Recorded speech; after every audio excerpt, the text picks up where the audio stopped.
In today's video, I'm going to teach you how to use Google Drive files offline. This feature is incredibly helpful when you know you might not have a stable internet connection but still need access to your important documents. Whether you're traveling, working remotely, or dealing with unreliable connectivity, having offline access ensures you can continue working without interruptions. To get started, make sure you are signed in to your Google account. This step is essential because your Google Drive files are tied to your account, and without logging in, you won't be able to access or manage them properly.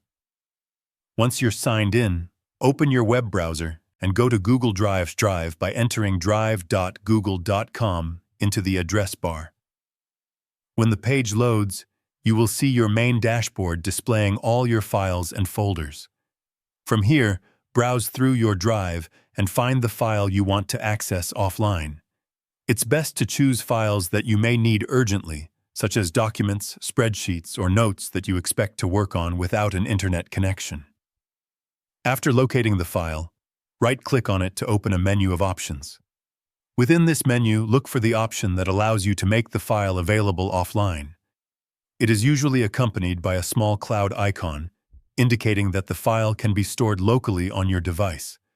Click this option to enable offline access. Once selected, Google Drive will begin preparing the file for offline use. You may notice a small icon change or a brief notification, confirming that the file is now available even without an internet connection.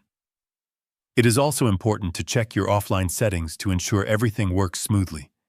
If you are using a supported browser, open the Settings menu within Google Drive and confirm that offline mode is enabled. This setting allows you to create, open, and edit compatible files without needing to be connected to the internet. Keep in mind that while most document and spreadsheet files work seamlessly offline, larger files may require additional storage space on your device. It's a good idea to make sure you have enough available storage if you plan to access multiple files offline. When you reconnect to the internet, Google Drive will automatically sync any changes you made while offline. This ensures that your updates are saved and reflected across all your devices without requiring any extra steps. And that's it. You've successfully enabled offline access for your Google Drive files, giving you the flexibility to work anytime, anywhere. If you found this video helpful, let me know in the comments. Give it a like, subscribe to the channel, and don't forget to hit the notification bell.